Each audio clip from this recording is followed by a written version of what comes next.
Hello everyone. Today we're going to learn how to track changes in the document in Word 2010.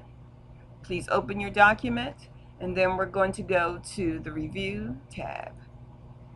We're going to go to the Tracking group and I see that my tracking is on.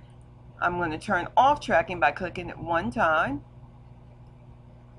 Okay, so now to turn on tracking, I'm going to click the tracking command, track changes command in the tracking group. The track changes command is a toggle. So you can turn it off by clicking it one time, but once you see it's highlighted, then you know tracking is on. I'm going to click the drop down arrow in the track changes command and click on change username. And the reason I'm doing that is I want to make sure that the username has my name in it and not someone else's. So I'm going to type in my name and click the OK button.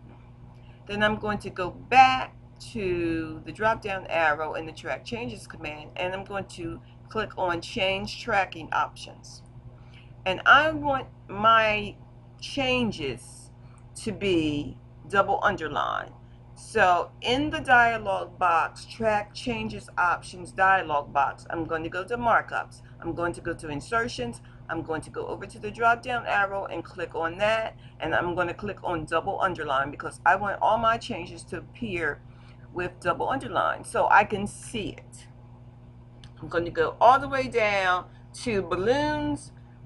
And it says use balloons, preferred width. You can see in our current document, our width is 6.9 and this is very wide. I want to make the width of the balloon a little smaller, so I'm going to make it 1.8.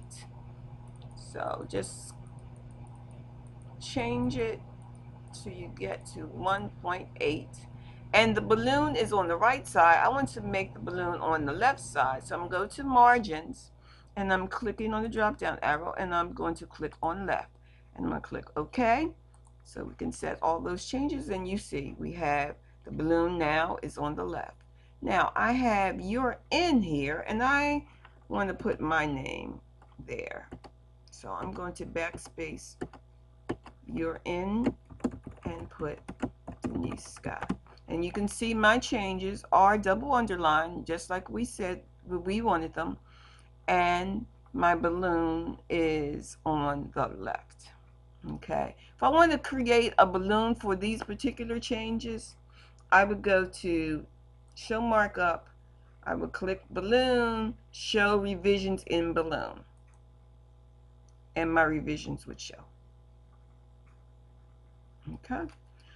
I can toggle between the final show markup in the display for review command to the final markup. This is what my final document would look like. Okay. My markup document, my final markup document, I can toggle back. I can also toggle to the original document where it said show in.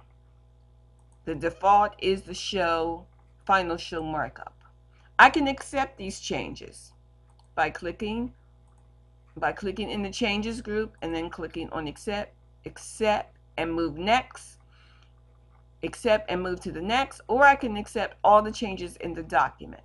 Now my recommendation is to accept and move next so you know every area that was changed and if you want to accept it or not. You can also reject any markups.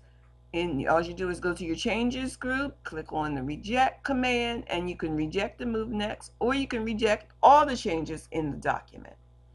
Okay. If I wanted to go to a specific area in the document, find a specific word, I would just go to the Home tab. I would go to my find command within the editing group, and I would put in the word, I'm going to use the word done. So once I type in the word done, that word would show up, and if I wanted to change the word to complete, I can click there and write the word complete, or I can click on replace and put replace with complete and say replace and close, and the document for that one area has the replace in it. I'm sorry, has the complete in it, and here it is. Went from done to complete. It is double underlined. These are all the changes that someone else made. My changes are at the top. It says Denise Scott. This particular change was made by another reviewer. These changes were made by another reviewer.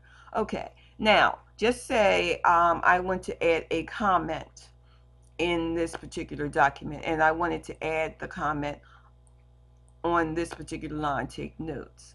I would highlight wherever I wanted to add the comment. I would go to my review tab. I would go to the comments group. I would click on new comment, and then I would type in whatever I wanted.